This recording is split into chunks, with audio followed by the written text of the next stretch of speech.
talk to them? What not? Damn, it's the police! Here he comes, here he comes, here he comes. I want to not confront.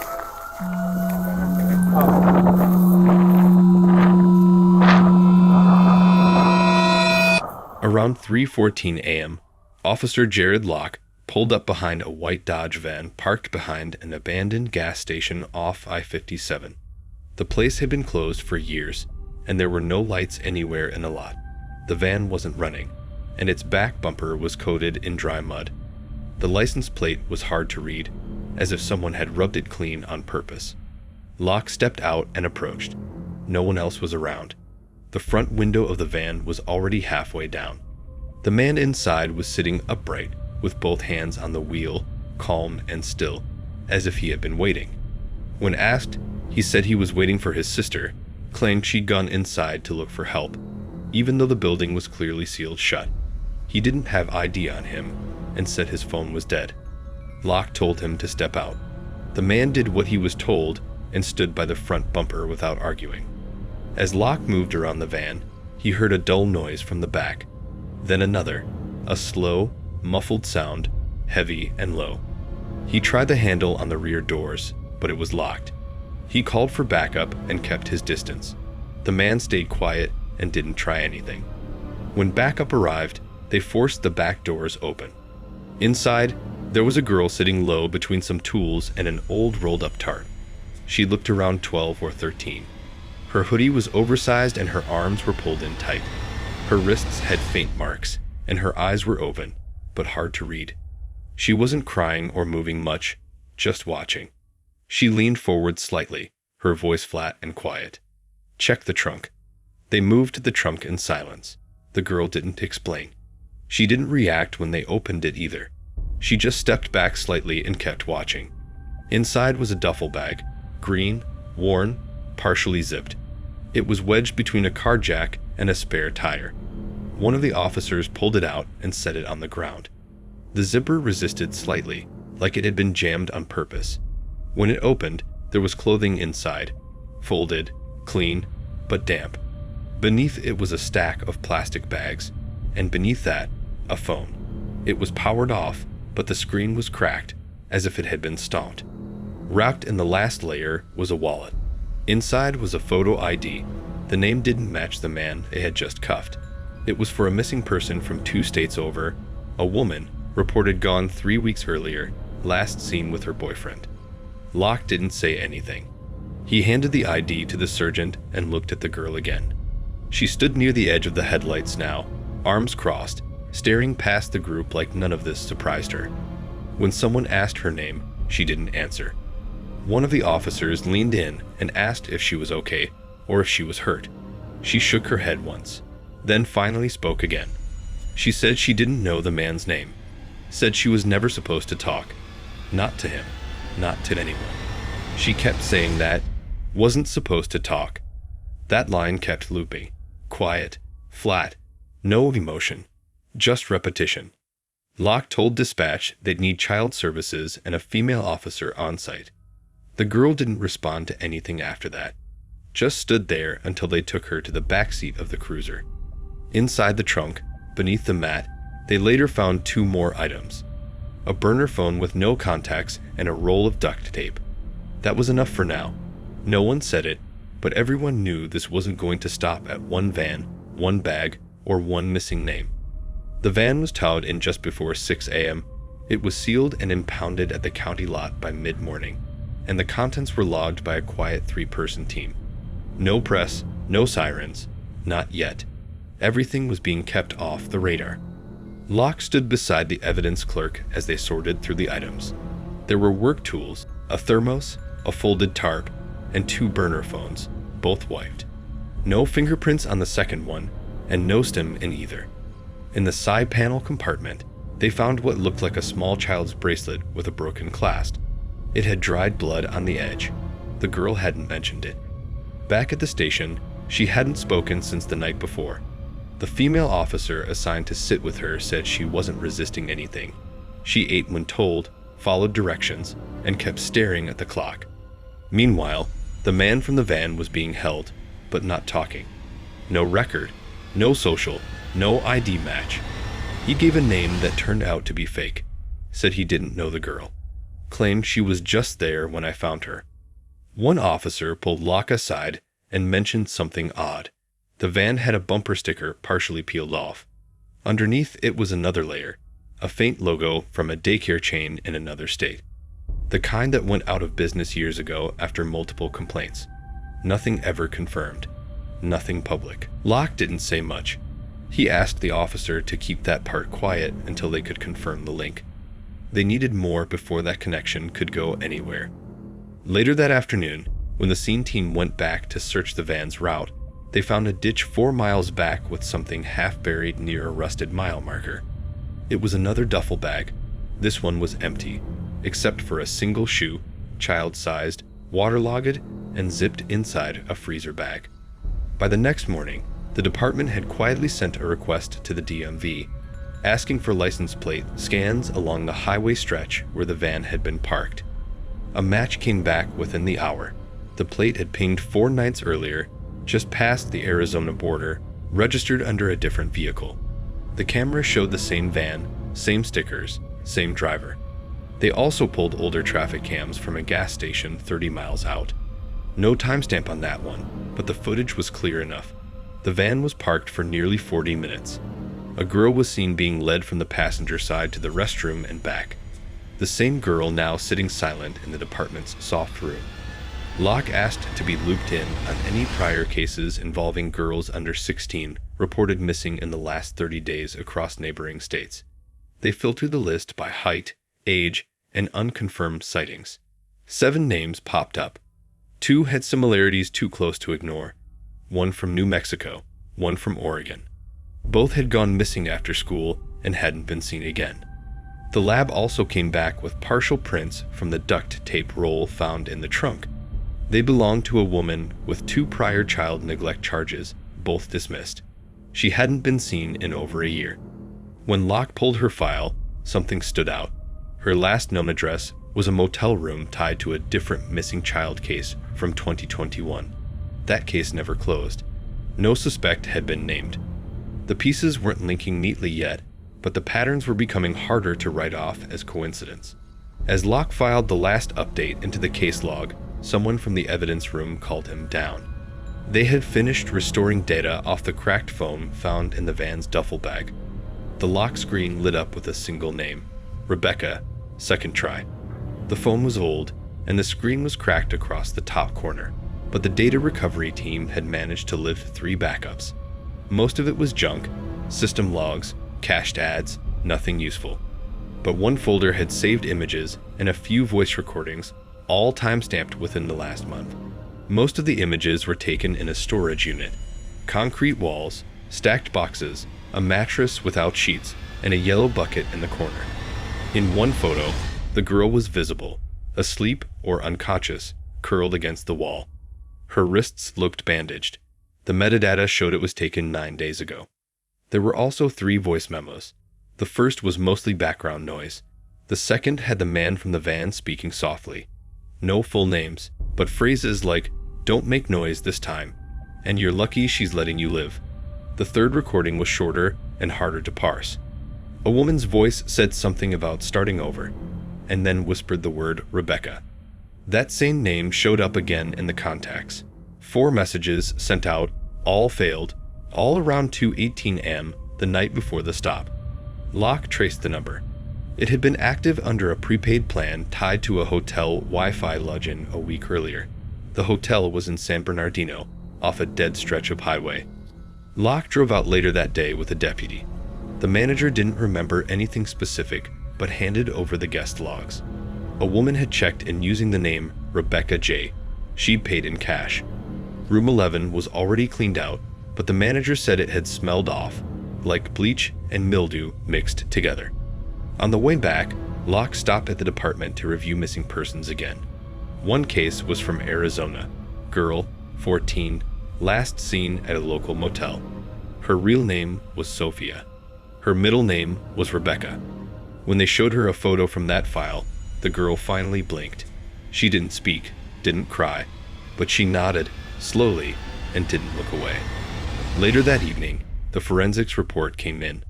On the backseat door frame of the van, just under the window groove, technicians had pulled a partial print. Not smudged, not old, and definitely not the driver's.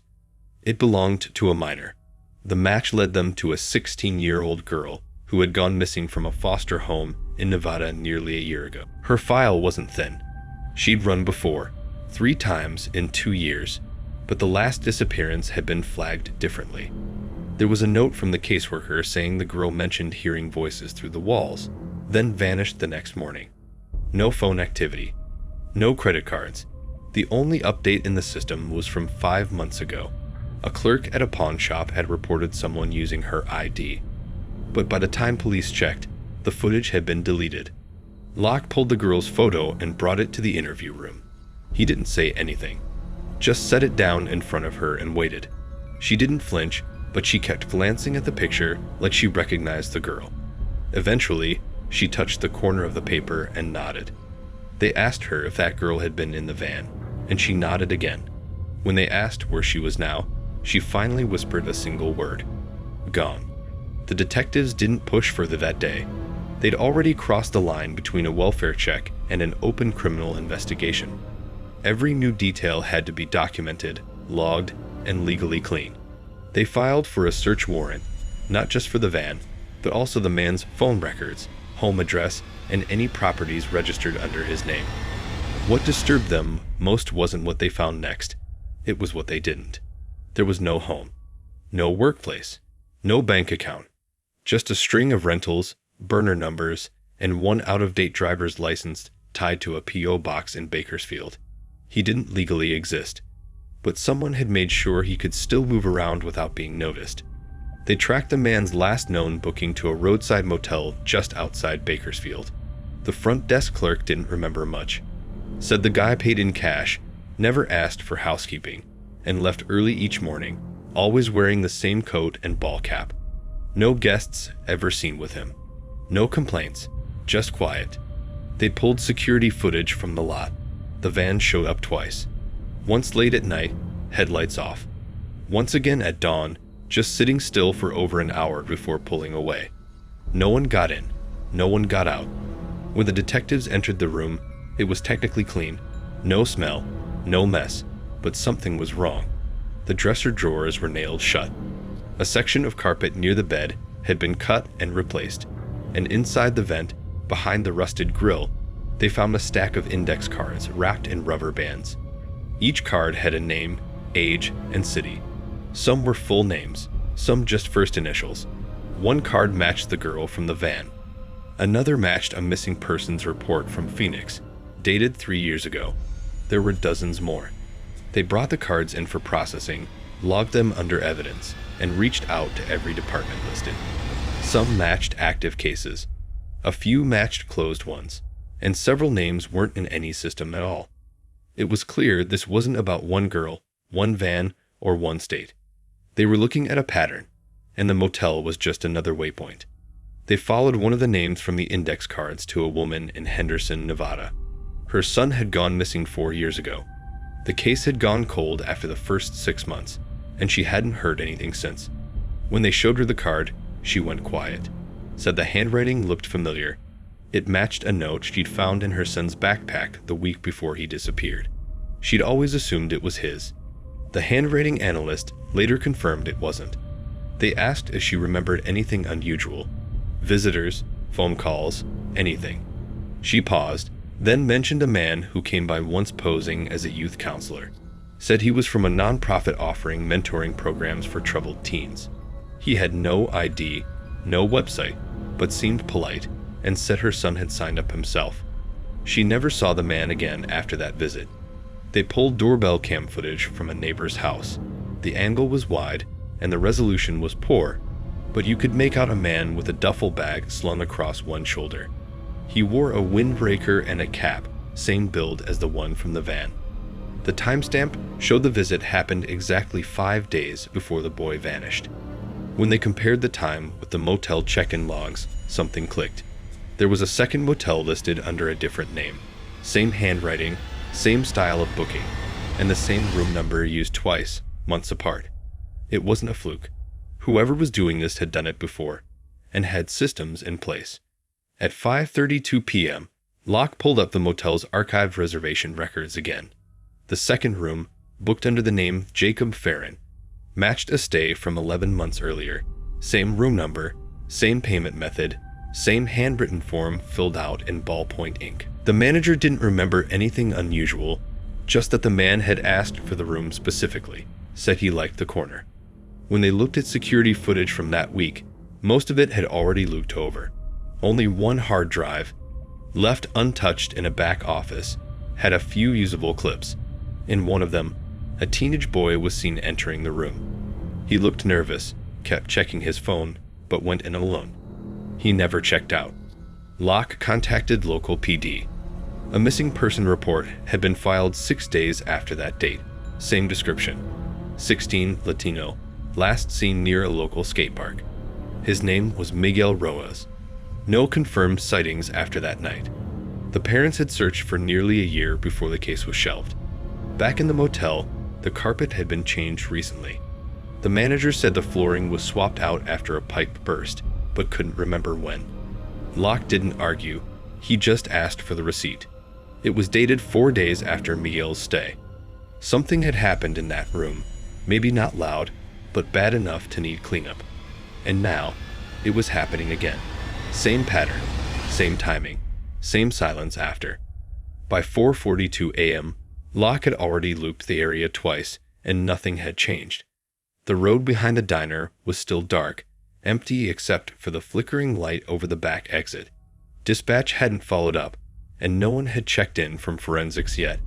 He knew it wasn't his case anymore, but something about the placement of the footprints, too far apart, too direct, made him think someone had left in a hurry, not just wandered off. He scanned behind the dumpster again and walked the perimeter slowly, using the edge of his flashlight, not to blind, but just enough to catch a reflection or movement. About 20 feet past the loading dock, he noticed a bent panel near the base of the fence. It wasn't obvious, but it looked like someone had tried squeezing through. Locke didn't call it in right away. He just followed the fence line, crouching slightly and stepping over debris. The grass here was flattened in one direction, and part of the mesh was torn. On the other side, a gravel service road led toward a closed construction site. He hopped the gate, adjusted his bodycam, and moved slowly across the lot. The air was still, and everything felt like it had already happened, like he wasn't catching up to something, but just confirming what was already done. He found an empty bottle, cracked in half, and a piece of cloth stuck to a rebar spike. None of it meant much, not yet. Then he saw the tart. It was caught between two broken pallets, half covered in dirt and leaves. He nudged it with his foot first, then peeled it back carefully. There was nothing underneath. Not a body, no blood, just an impression, like someone had laid there for a while and left in a rush. He finally called it in, not as evidence, just as a location note. Possible movement west of lot, he said, could have been from earlier. No urgency, no assumptions. He kept moving. The records they pulled weren't digital. They came from a file room 2 floors below the main ER desk, in a storage cabinet that still used handwritten tabs. The file was thin, only a few pages, stapled together and marked May 5, OBS. It had a single intake photo, same face, younger. Same eyes, same expression. The notes described her as non-verbal, brought in by highway patrol after being found barefoot and dazed along Route 16. Back then, she hadn't said a word either. No name, no next of kin, no sign of injury beyond dehydration and bruising. She'd been admitted overnight for observation, then transferred to a foster intake facility the next morning. The discharge slip was signed by someone named Tajib Hall, but the contact number listed didn't go anywhere. It had been disconnected for years. There was a hospital ID assigned to her at the time, just a number, but no follow-up. No return visits, no flagged welfare check. When they scanned the barcode again now, it came up as case closed, subject returned to legal guardian. No one could say who had signed her out. The nurse on rotation at the time had already retired. The intake worker had transferred out of state, and D. Hall, Whoever that was never showed up in any department records. The girl sitting in the room now had been marked as found once before, but no one remembered when she'd gone missing again. It took nearly 3 hours to track down the intake agency that handled the girl's case. The building was still there, though the name had changed twice, and most of the original staff had either moved on or passed retirement. The records had been digitized, but only partially. Many of the older case notes had been scanned as low-resolution PDFs, making handwriting hard to read and dates easy to misfile. A social worker named Lee remembered something. She had only been a trainee back then, shadowing another investigator. The girl had come in quiet, dressed in oversized clothes that didn't seem to belong to her. Lee remembered the supervisor saying they'd probably never get a name. No missing persons report matched, and no one called to ask. The file had been marked with a temporary ID, the kind used for walk-ins or abandoned minors. It included one psychological evil, done in under 20 minutes. The notes listed flat affect, lack of verbal response, and no signs of acute distress.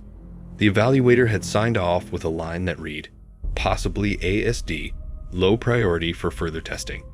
That was it. She had stayed less than a week, placed in a temporary group home, then vanished from the system. Not legally, not formally, just gone. No transfer request, no foster match, no incident logged, no closure. Lee said she asked about it at the time, but her supervisor told her not to worry. It happens more than you think. The conversation had stuck with her, even if the paperwork hadn't. When she was shown the girl's photo now, older but unmistakable, Lee didn't say anything for a long time. Then she asked one quiet question. Where did they find her this time? Locke requested a review of all calls made from the group home in the week the girl was placed there. The logs were incomplete, and most of the recordings had long since been overwritten, but there was a short note scribbled in pencil in one of the margins. It read, "Girl missing from lights out check, 2:40 a.m. No exterior door alert." The page had no follow-up, no case number, no written incident report, just that note. He contacted the original facility director, now retired and living out of state. The man said he remembered the incident, though not clearly. He said the girl had only been there a few days, and then one night, she was just gone. He told Locke he assumed someone else had come to collect her, maybe a court order or a private agency. He didn't remember being notified directly. He said he didn't ask questions because, in his words, it wasn't our call. When Locke asked if that was common, the man paused for a second before saying it happened from time to time, usually when someone higher up got involved. No one at the home had filed a missing persons report. No one had followed up. The place was already understaffed. They'd moved on. Locke requested the roster of on-call drivers and visiting case agents for that week, but only partial records were available. 2 of the names listed had never worked there, and one turned out to be fake entirely. Whoever had collected her that night had left no record of doing so, and no one had ever checked. The current manager of the group home had only been there 2 years. She confirmed the building had been remodeled twice since the girl's file was last touched. When Locke asked if anyone had ever done a full sweep of the property back then, any forensic check, a search of the perimeter, the crawl spaces, she said not to her knowledge. She allowed access to the archived maintenance logs. Most of them were handwritten. Some were missing entire weeks. In the records that survived, Locke found a single entry, dated 2 days after the girl disappeared. It said, "Back gate sensor still non-functional. Requested repair again." He asked if there had ever been cameras near the gate. She told him they were installed years later, after a licensing inspection flagged the issue. Locke walked the outer fence himself. The gate was still old, but it had been reinforced. A new lock, fresh welds. The grounds were surrounded by overgrowth now, thick brush and tall grass creeping close to the fence line. In one corner, just past where the staff housing ends, was a concrete basin filled with leaves and rainwater. The structure wasn't listed on any of the maps. The manager said it used to be part of an old runoff system and had been sealed for years. There was no record of it ever being checked in relation to the girl's disappearance. No one had even written it down. The janitor who worked nights at the group home in 2013 was still on the facility's payroll. He lived alone in a nearby senior housing complex. His name wasn't in the initial investigation file. Locke found him listed on an old maintenance sheet buried in a scanned HR document from that year. He agreed to talk, though he said he didn't remember much. Locke asked about the night the girl disappeared. The man paused for a while before saying he hadn't seen her, but he remembered something else. Around 2 a.m., he was on his usual sweep, just finishing up near the utility hallway behind the kitchen, when he heard a loud bang near the back of the building. He thought it might have been the trash bins tipping over, but when he went outside to check, everything looked fine. The bins were closed, and nothing was out of place. He didn't call anyone because it didn't seem urgent. Locke asked if he told anyone about it later. The man said no. Nobody had asked him about it back then. He was never interviewed. It took Locke a few days to verify the janitor's story. The group home's exterior camera footage from 2013 no longer existed, but the building's maintenance records did confirm something strange. A report had been filed a week after the incident about a dent on the back gate, like something heavy had been pushed into it from the inside. No follow-up had been done. No timestamp, no photo. Locke then reviewed the original case timeline. The girl had last been seen in her shared room just after 1:45 a.m. by a staff member doing rounds. The next time anyone reported her missing, it was nearly 4:30 a.m. That left almost 3 full hours unaccounted for. Locke went over shift logs and badge entries. Most staff had clear entries and exits, except one. A night nurse named Deborah Hawley had clocked out early at 3:12 a.m., but didn't log a reason. She was never flagged at the time because she wasn't working the girls' wing. Locke pulled her address and knocked on her door that afternoon. She didn't answer. Deborah Hawley's home was a single-story rental on the edge of town. Locke parked across the street and waited for a few minutes, watching the windows. No movement inside. No car in the driveway. He knocked once, then again. Still nothing. The porch light was off, but the doorbell camera blinked red. Back in his car, Locke pulled up her work history. After the group home, Deborah had taken 3 other jobs in elder care facilities, each lasting under 6 months. She hadn't held any steady position since 2018. Her last known employer said she stopped showing up mid-shift and never returned. Locke added her name to a background alert system, in case she renewed any licenses or got picked up in another state. For now, she was gone. But the car she'd owned back in 2013, a dark blue Mercury Grand Marquis, had never been officially sold or junked. DMV records showed it as unregistered, unclaimed. Locke flagged it for impound search. Something about that car stuck with him. The detective unit pulled Locke in that morning to coordinate with missing persons. 2 names were circled on the whiteboard, Deborah Hawley and Alicia Rains. Neither had an active license, credit history, or phone record after 2020. One of the techs ran a location sweep on any prior phone logins linked to Alicia. A device ID showed a short burst of activity, one day, 2 months ago, from a prepaid SIM that pinged a tower just off State Route 9. Locke and another officer drove out that afternoon. There was nothing along the stretch except a closed gas station and a diner that hadn't reopened since health crisis. They asked around. The woman running the bait shop remembered a car that fit the old Mercury. Said it was parked behind the diner for a while. Then one day, it was gone. They checked with the county tow yard. No record of it ever being picked up. Locke filed a roadside disposal request and flagged the VN as potentially involved in a disappearance. The Mercury wasn't gone, just somewhere no one had looked yet. On Tuesday, a lab report came back on the Mercury. The blood in the trunk belonged to Deborah Hawley. Her DNA was flagged in the National Missing Persons database. It was a direct match, no margin of error. There were no fingerprints in the car other than the girls. None on the steering wheel, the door handles, or even the glove box. Whoever drove it last had wiped it clean, or they'd worn gloves the entire time. Locke reviewed footage from every gas station between the pinged tower and the city. Only one had partial surveillance from that week. A grainy clip showed the car pulling in at 2:12 a.m. and a figure stepped out. The tape didn't show the face, but the build didn't match the girl. Taller, broader, moved with purpose. The camera was too far to make a clear ID, and the license plate was unreadable in the glare. They still didn't know who dropped the car off, or when exactly the girl was left alone in it. But she hadn't driven herself, and she wasn't the one who bled in the trunk. By Thursday, they had a better sense of the car's movement. Traffic camera data showed the Mercury had passed a toll booth just after midnight 2 days before it was found. The license plate wasn't flagged at the time because the report hadn't been filed yet. The timestamp placed it almost 70 miles south of the storage lot, heading away from the city, not toward it. They checked the booth logs and saw that it crossed again 3 hours later. Same route, this time heading north.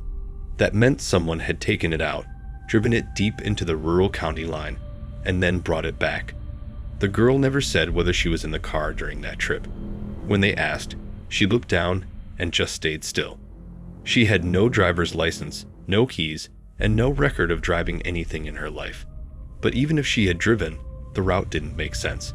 There was nothing south of that toll road except farmland and low-traffic side streets. No malls, no stations, no signal towers.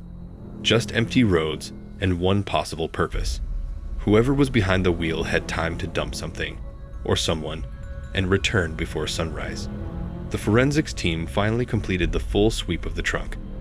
At first, they hadn't found anything besides carpet fibers and minor scuff marks. Nothing unusual for a second-hand car. But after rechecking a loose seam near the latch housing, they recovered something wedged into the fabric lining. It was a molar. Not cracked, not pulled. A full adult molar, with the roots still intact and dried blood embedded near the base. It hadn't been there long, maybe a week at most, and didn't match the girl's dental records. The medical examiner confirmed it had been forcibly removed, likely during blunt trauma or impact, not surgically.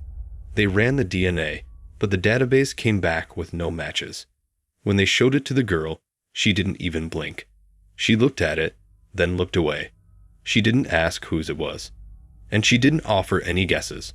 Around 6:30 p.m., a junior tech on the digital forensics team flagged something from the girl's recovered phone. It had no SIM, but the internal storage wasn't wiped. Most of it was generic, screenshots, notes, school documents. But deep in the photo app's archive folder, there was a file saved from a social media app, not one the parents recognized. It was a live stream replay, the kind that disappears unless you manually download it. The footage was dark, shot from inside a moving vehicle, mostly blurry shapes, traffic lights, and the dashboard.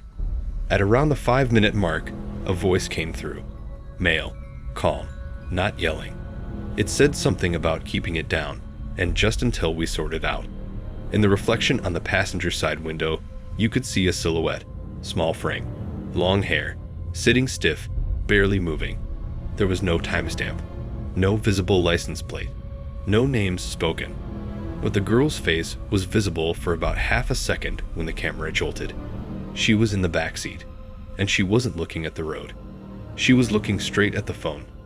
By the time the team traced the live stream to its source, it was already gone from the platform. The download on her phone was the only copy they had. Investigators focused on the voice. They filtered background noise, isolated speech patterns, and ran the sample against voice records from both parents. It didn't match. It wasn't a classmate either. They checked school rosters, coaches, local mentors. Nothing flagged. Then, just after midnight, a DMV traffic camera pinged a partial license plate. The system narrowed it down to 6 vehicles in the county. Only one of them was a silver sedan registered under a company name, a roadside delivery service based 2 towns over. The owner said one of the drivers had gone home early the day before, claimed he wasn't feeling well, but the logs showed his vehicle clocked 97 miles after sign-out. When asked, the driver said he picked up someone near a grocery store, just helping them get home. He didn't catch her name. He said she looked young, maybe 17, but didn't say much. Just pointed where to go, and after a few turns, told him to stop. He said she got out quietly, near a wooded area off Route 12. He didn't ask questions. He didn't think it was strange. At the time, deputies drove the stretch of Route 12 twice without finding anything. The area was mostly tree line and drainage ditches, with just one side road leading to an abandoned campground. The driver couldn't give a pinpoint location. He remembered a wooden utility pole and an old no dumping sign, but nothing else stood out. They started canvassing on foot the next morning, about half a mile past the last known stop. The ground was uneven, and brush had grown up along the shoulder. Just a few feet in, the terrain dipped sharply. One officer noticed a patch of disturbed soil near the base of the incline. It wasn't recent. The dirt had compacted, but there were faint tire grooves just beyond it. Old, but consistent with a 3-point turn or backing in. They called in the dogs. By noon, the handlers flagged the area for scent. The team dug for 2 hours before they found the tarp. Beneath it was a suitcase. Standard black, hard shell, travel size. The zippers were cut. Inside were layers of fabric, a sleeping bag, towels, and finally, clothing. At the bottom, they found a bracelet. The girl's mother identified it later that day. It matched one she'd worn in a photo dated 6 months earlier. She came back in that afternoon.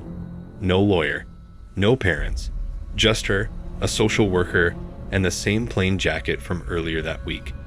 The interview room wasn't recorded this time. It was considered a welfare check, not an interrogation.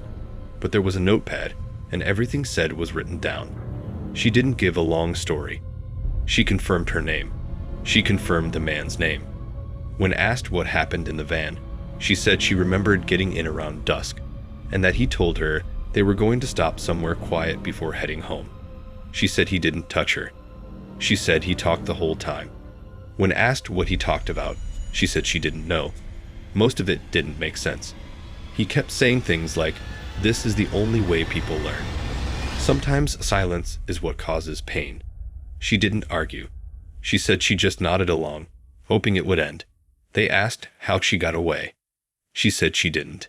He let her out once they got back near town, dropped her at the edge of a closed gas station, and told her to walk fast and forget everything. She started crying when she said that part. Quiet.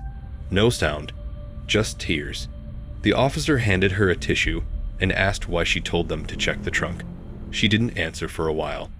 Then she said, "Because I heard someone else breathing."